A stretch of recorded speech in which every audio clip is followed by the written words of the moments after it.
भाजपा के नेता प्रतिपक्ष नेता राहुल गांधी व उनके परिवार के खिलाफ अभद्र टिप्पणियां कर देश की राजनीति को दूषित करने का प्रयास कर रहे हैं।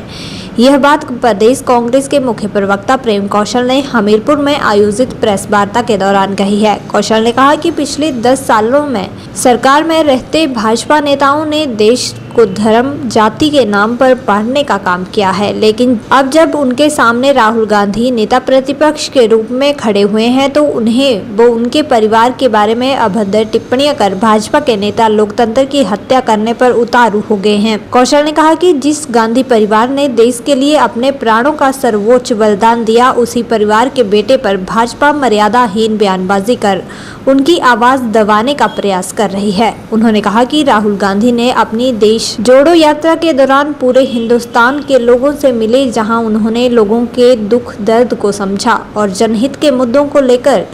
अब वे संसद में सरकार के खिलाफ आवाज उठा रहे हैं, तो यह बात अब भाजपा के लिए अखरने लगी है। उन्होंने कहा कि जब से राहुल गांधी ने देश जोड़ो यात्रा की है, तब से यूनिवर्सिटी लोकप्रियता भारत ही नहीं विदेशों में भी बढ़ी है।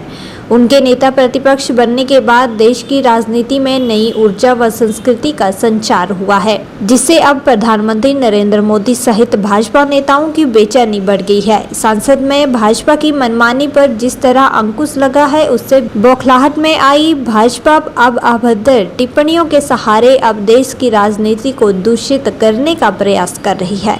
कौशल ने कहा कि सुखू सरकार के प्रति भी प्रदेश भाजपा व प्रतिपक्ष नेता द्वारा सरकार के खिलाफ केंद्र में गलत सूचनाओं का प्रसार किया जा रहा है। उससे यह साफ है कि भाजपा नहीं चाहती है कि हिमाचल प्रदेश उन्नति के रास्ते पर चलते हुए आत्मनिर्भर बने। उन्होंने कहा कि मुख्यमंत्री सुखू के नेतृत्व में प्रदेश व्यवस्था परिवर्तन के नए आयाम स्थापित कर रहा है। सरकार अपने वायदों को निभाते हुए प्रदेश के अंतिम पंक्ति में खड़े व्यक्ति तक सरकार की कल्याणकारी योजनाओं को पहुंचाने का बेहतर प्रयास कर रही है, लेकिन भाजपा गलत सूचनाओं का व्याख्यान कर केंद्र को भ्रमित कर प्रदेश हित से खिलवाड़ कर रही है। देखिए, भारतीय जनता पार्टी की जो पिछले 10 साल की सरकार थी, वो बिना नेता प्रतिपक्ष की रही और इनको आदत हो गई कि कोई इनको जो कर रहे हैं, जो कह रहे हैं, जो उनकी नीतियाँ कार्यक्रम है, उनके ऊपर कोई सवाल न उठाए। राहुल गांधी नेता प्रतिपक्ष बने तो निश्चित तौर पर उन्होंने जो ज़मीनी मुद्दे थे, लोगों से जुड़े मुद्दे थे, चाहे वो महिलाओं की है, दलितों का है, युवाओं का रोज़गार का मुद्दा है और देश से संबंधित तमाम जो मुद्दे थे उनको जोर शोर से उन्होंने संसद के अंदर भी उठाया और देश में जगह जगह घूम के भी उन मुद्दों को उठा रहे हैं। विदेशों में जाके भी देश के हित की और देश के मुद्दों की वो बात कर रहे हैं। तो उससे कहीं ना कहीं भारतीय जनता पार्टी का जो नेतृत्व है उसमें परेशानी है, बेचैनी है और इन्होंने एक नया राजनीति का दौर शुरू किया इस देश के अंदर राहुल गांधी जी के नेता प्रतिपक्ष बनने के बाद। और वो दौर है कि गाली निकालो, अभद्र भाषा का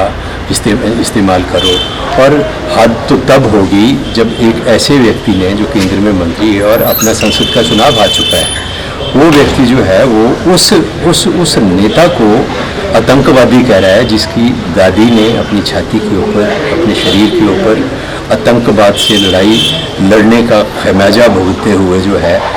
दर्जनों गोलियां सीने पे झेली, शरीर पे झेली और जिसके पिता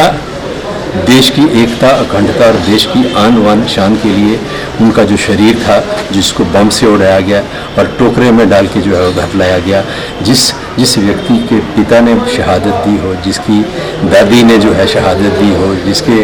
नाना जो है पंडित नेहरू, जिन्होंने 13 साल अपने जीवन के जो है जेलों में देश की आज़ादी के संघर्ष में काटे हों, उस व्यक्ति को आतंकी कहना जो है ये मैं समझता हूँ बहुत दुर्भाग्यपूर्ण है, बहुत द्वेषपूर्ण है और देश की जो राजनीति है उसको बहुत ही निम्न स्तर पर ले जाने वाली जो ये टिप्पणी है वो भारतीय जनता पार्टी के नेताओं ने की है। भाजपा ने एक एजेंडा सेट किया है, वो एजेंडा है कि राहुल गांधी के प्रति अभद्र भाषा का इस्तेमाल करो, राहुल गांधी को अपमानित करने वाली भाषा में बात करो, राहुल गांधी को गालियाँ दो। इसी एजेंडे के ऊपर आज भारतीय जनता पार्टी, उसके नेता, मंत्री और यहाँ तक के प्रधानमंत्री ने भी, अनुराग ठाकुर ने जो देश की संसद के अंदर जाति जनगणना की बात को लेकर राहुल गांधी के ऊपर टिप्पणी की थी, स्पीकर ने उसको एक्सपंज किया, निकाल दिया कार्रवाई से, लेकिन प्रधानमंत्री ने उसके ऊपर ट्वीट किया, प्रशंसा की राहुल गांधी के। उसी से समझ सकते हैं आप कि ये किस मानसिकता के पोषक हैं। और प्रधानमंत्री ने जो टिप्पणी की, मैं समझता हूँ कि कहीं न कहीं उन्हीं की इस टिप्पणी से प्रोत्साहित होकर आज भारतीय जनता पार्टी के दूसरे नेता जो हैं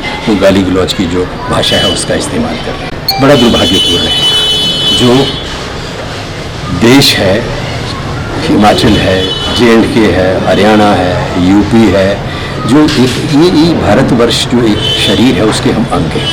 अलग अलग राज्य। और देश का प्रधानमंत्री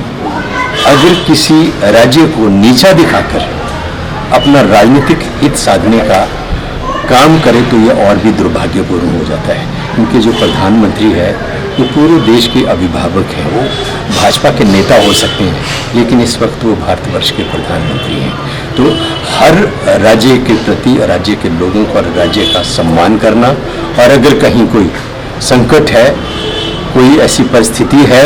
जिसमें देश के प्रधानमंत्री को, देश की केंद्रीय सरकार को आगे आकर राज्य की मदद करनी है, राज्य के लोगों की मदद करनी है, तो वो काम प्रधानमंत्री का जो है वो होना चाहिए। वो तो दूसरे राज्यों में इस तरीके का प्रभाव देने की कोशिश कर रहे हैं कि मेरा हाथ हिमाचल के ऊपर नहीं है, इसलिए हिमाचल प्रदेश की हालत जो है वो बड़ी ख़राब है, कर्मचारियों को तनख्वाह देने के पैसे नहीं है। हिमाचल प्रदेश में कोई आर्थिक संकट नहीं है, मुख्यमंत्री पहले कह चुके हैं। 23,000 करोड़ रुपया केंद्र से लेने को है वो दे दें, बात खत्म हो जाती है। हिमाचल प्रदेश में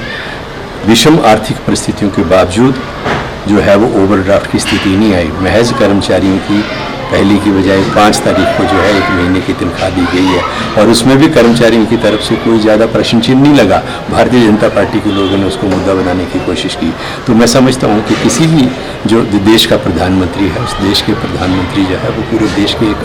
अभिभावक के रूप में प्रधानमंत्री को देखा जाता है। और प्रधानमंत्री अगर वोट की राजनीति के मद्देनज़र किसी प्रदेश को नीचा दिखाने का अगर अपने संबोधन में प्रयास करते हैं तो बहुत दुर्भाग्यपूर्ण है।